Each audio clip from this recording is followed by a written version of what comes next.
Terima kasih. Betul. Ketua.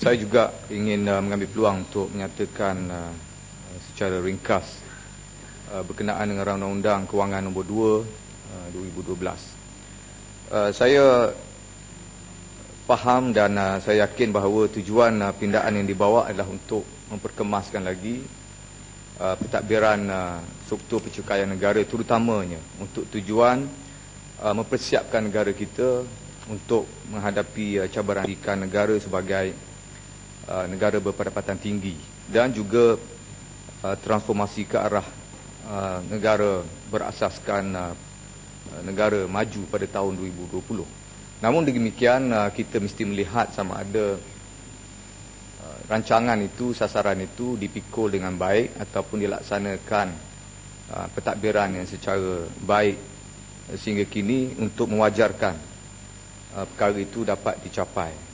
Saya suka menyatakan bahawa di antara matlamat yang paling utama pindaan-pindaan yang berkaitan dengan cukai pendapatan dan Undang-Undang Kewangan adalah untuk melihat cara pentadbiran kita bertambah baik daripada tahun ke tahun.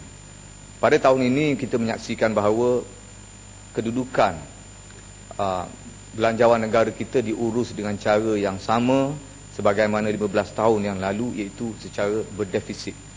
Dan kita tahu defisit kita pada tahun ini adalah kekal pada taraf ataupun tahap melebihi 4%. Dan ini adalah memberi gambaran bahawa kerajaan dalam pentadbiran kerajaan dalam kedudukan yang sangat struggle untuk memberi gambaran bahawa mereka mencuba sedaya upaya untuk mengurangkan kadar defisit ini. Dan kita juga committed untuk melihat isu yang paling mustahak ini di peringkat pentadbiran kewangan negara, iaitu melihat bagaimana defisit berjaya disekat, dikekang atau diperbaiki. Oleh kerana itu komitmen Pakatan Rakyat untuk melihat sekiranya berlaku perubahan, kita ingin mengikat kadar defisit kita pada kadar yang paling baik untuk menuju kepada kadar keseimbangan atau kadar seimbang yang pernah kita capai paling terakhirnya pada tahun 1997 yang lalu. Dan senario ini mungkin boleh berubah dan boleh membawa kepada keadaan yang begitu mudah untuk dilaksanakan sekiranya kita diberi peluang, insya-Allah. Saya juga mengambil peluang untuk mengucapkan tahniah kepada pasukan Lembaga Hasil Dalam Negeri yang diketuai oleh Tan Sri Dr. Syukur Abdi Syukur, kerana pada tahun ini Lembaga Hasil Dalam Negeri berjaya mengutip dan mengadakan jumlah 107.8 bilion ringgit telah mengambil kira bayaran pulangan atau bayaran balik kepada pemegang-pemegang akaun dalam lembaga hasil, menjadikan antara kutipan tertinggi dalam sejarah. Tahniah kepada mereka. Walau macam mana pun tidak cukup sekadar peranan yang dimainkan oleh lembaga hasil dalam negeri semata-mata. Pihak kerajaan sebagai pemegang amanah untuk menguruskan hasil cukai yang dikutip oleh lembaga hasil ini juga dilihat atau mesti dilihat lebih bertanggungjawab dalam menguruskan polisi serta dasar yang berkaitan dengan pengurusan pencukaian negara.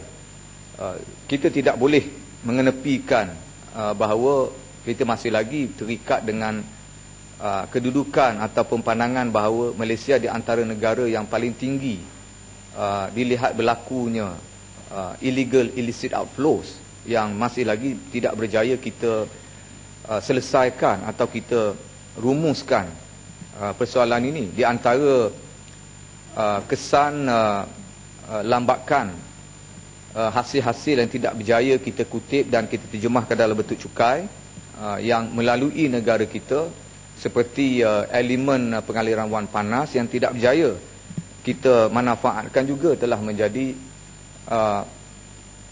menjadi beban yang besar untuk dibuktikan oleh kerajaan.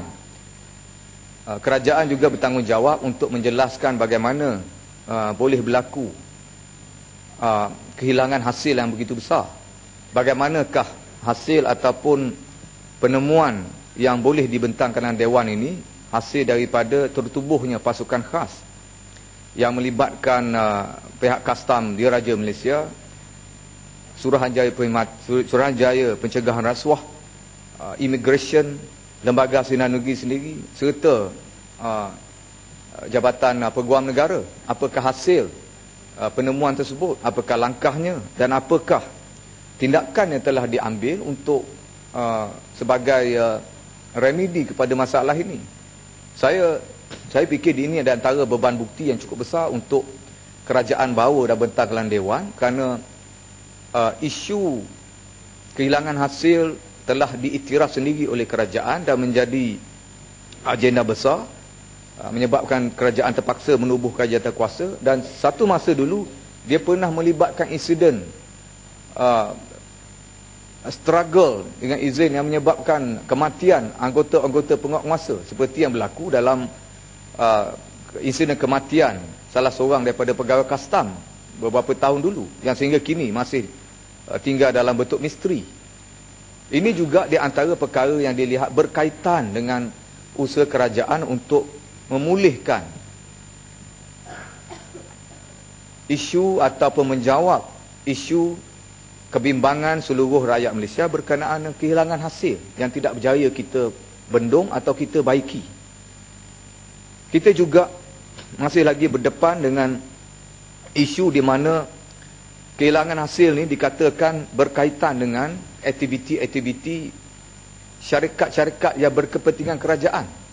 Salah seorang ahli wakil kerajaan, ahli parlimen mewakili Barisan Nasional juga membuat kenyataan secara tegas bahawa beliau juga mensyaki dan memberi penerangan, beberapa penerangan yang agak logik bahawa syarikat-syarikat berkepentingan kerajaan telah berfungsi sama ada secara terancang atau tidak untuk bersekongkol menjadikan bahawa kehilangan hasil ataupun mengalirnya hasil keluar negara tanpa dapat dibendung ini berpunca daripada fungsi GLC atau GLIC. Dan ini tidak juga ada satu pembentangan ataupun keterangan yang perlu dibawa sepatutnya dalam Dewan mengatakan kerajaan telah mengambil tanggungjawab, mengambil langkah yang sewajarnya, kerana ini adalah isu negara.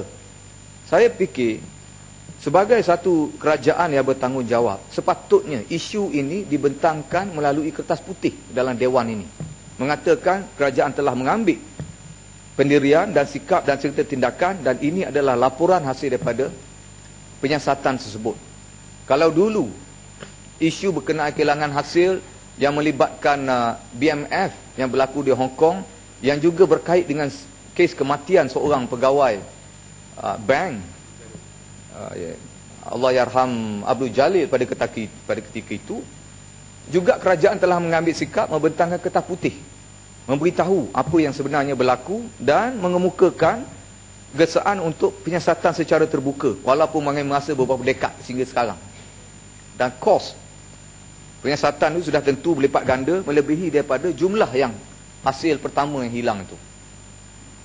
Dan ini telah menjadi satu penanda arah sepatutnya apabila satu dasar atau satu kedudukan yang agak rumit untuk kita rungkaikan, kerajaan perlu tampil mengambil tanggungjawab, pikul beban ini untuk mengemukakan penerangan kenapa perkara ini berlaku, bagaimana strategi untuk mengatasinya, dan sudah tentu kerajaan adalah badan atau institusi yang diberi tanggungjawab oleh rakyat untuk mencari kebenaran itu, bukan untuk memutarbelik, mencuba sedaya upaya untuk menutup dan akhirnya terus hilang. Saya tahu dan saya ingat, saya rasa semua orang ingat bahawa bekas pemimpin negara juga mengambil kesempatan atas kealpaan rakyat Malaysia. Selalu dikatakan bahawa orang ataupun rakyat Malaysia, penduduk Malaysia ni sebahagian besar ni mudah lupa. Jadi atas dasar mudah lupa ni, maka pendekatan diambil, approach diambil untuk tujuan melengah-lengahkan sehingga lupa terus. Mohon penjelasan sikit, Datuk Yang Betul. Saya minta penjelasan Indra Mahkota, kerana Indra Mahkota agak pakar dalam bidang cukai dan ahli yang mempunyai tauliah dalam bidang percukaian ni. Apa yang disebut oleh Indra Mahkota ialah kebimbangan daripada pihak rakyat Malaysia tentang kehilangan banyak sumber-sumber pendapatan negara yang sepatutnya boleh dikutip melalui sistem pencukaian yang efisien, termasuklah sistem pencukaian kepada syarikat-syarikat GLC, kerajaan, persekutuan, yang saya rasa kadang-kadang pulangan daripada syarikat-syarikat GLC ini tidak memadai, ataupun mungkin ada unsur-unsur yang tidak kena dalam pengurusan pencukaian daripada pihak GLC tersebut, supaya pulangan tu lebih maksimum kepada pihak kerajaan. Tapi yang ingin saya bangkitkan ialah berkaitan dengan cadangan pandangan Indra Mahkota tentang satu pembentangan kertas putih kepada Parlimen Malaysia sekiranya berlaku penyelewengan, sama ada dalam GLC ataupun dana-dana yang dikeluarkan oleh kerajaan. Saya ingin merujuk kepada pandangan daripada Dewan Undangan Negeri Selangor ketika bertubi-tubi oleh pembangkang dalam kerajaan Negeri Selangor supaya membentangkan kertas putih berkaitan dengan isu talam. Itu satu isu yang kecil di peringkat kerajaan Negeri Selangor, tetapi pinjaman kepada NFC sebanyak 250 juta, berlaku penyelewengan dan sebagainya, tetapi tidak dibentang pun kertas putih macam mana untuk nak kutip balik, ataupun memang isu ni berlaku. Jadi saya minta pandangan Indra Mahkota tentang kehilangan wang yang sepatutnya dibentang kertas putih kepada Parlimen. Apa pandangan Indra Mahkota? Pohon penjelasan. Terima kasih Kuala Kedah. Kertas putih ni patutnya bawa kebaikan pada orang yang membentangkan, kerana dia menggambarkan ketulusan. Sebab itu mana-mana kerajaan, baik negeri ke kerajaan pusat atau kerajaan sesuatu negara, takut pada pembentangan kertas putih ni, maksudnya mereka ni tidak transparan, atau mereka ada sesuatu yang berhajat untuk disembunyikan. Sepatutnya maksud kertas putih, white paper presentation dengan izin, adalah bermaksud orang yang membentang itu mempunyai hajat ataupun niat murni untuk membentangkan segala apa penemuan atau apa yang berlaku untuk tujuan merungkai atau menyelesaikan masalah, bukan untuk menutup masalah.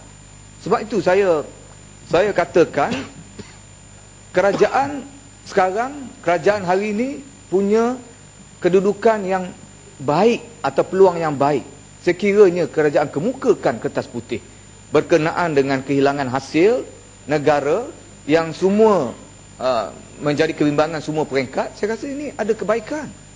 Dia boleh bawa kebaikan pada pemerintah sekarang. Tapi malangnya nampak gaya macam belum bersedia ataupun mungkin takut untuk membuat demikian. Kerana barangkali mungkin ada sesuatu yang tidak mampu untuk didedahkan atau untuk dilihat. Atau sudah tentu untuk yang satu perkara untuk disembunyikan sekiranya mampu. Walau macam mana pun, Datuk Yang Di-Pertua, saya nak katakan bahawa pihak pengutipan cukai, pihak berkuasa yang bertanggungjawab menjalankan undang-undang cukai telah mencuba sedaya upaya dan sehabis mungkin, sehabis daya. Mereka tidak boleh bekerja ataupun berbuat di luar bidang kuasa yang telah diikat atau diberikan kepada mereka. Saya yakin setakat ini mereka telah memainkan peranan. Tetapi kerajaan yang mentadbir, yang mencadangkan undang-undang, yang meluluskan undang-undang, patut melihat perkara ini melebihi daripada paras yang sedia ada. Tanpa kita dan Dewan ini merumuskan undang-undang, tidak mungkin pegawai di Lembaga Hasil dan Negeri boleh melaksanakan peraturan itu. Sebab itu saya kata, kenapa kerajaan ataupun kerajaan semasa masih lagi tidak mahu melihat isu ini, isu yang perlu disegerakan, dilaksanakan segera, cara menutupnya, menyelesaikan dan mencadangkan beberapa peraturan untuk menyelesaikan masalah ini. Sebagai contoh, kita masih lagi menumpukan kepada aspek percukaian yang melihat rakyat Malaysia ni secara teramainya untuk kita jadikan sebagai pembayar cukai utama. Tak kira bangsa, tak kira agama, tak kira kedudukan sosial. Walaupun banyak negara di dunia ni telah pun mengasingkan kluster dari sudut kategori sosial. Sebagai contoh, kepada golongan yang mempunyai pendapatan melebihi satu tangga pendapatan, sebagai contoh, kepada golongan yang paling kaya dalam sesuatu negara, banyak negara dunia ini telah mencadangkan undang-undang untuk meletakkan paras lantai. Golongan ini tidak lagi boleh membayar cukai bawah daripada kedudukan yang terendah, menjadikan undang-undangnya, orang yang paling kaya dalam negara itu tak mungkin untuk terlepas daripada tidak membayar cukai langsung. Ini undang-undang yang dilihat mengutamakan aspek kehilangan hasil.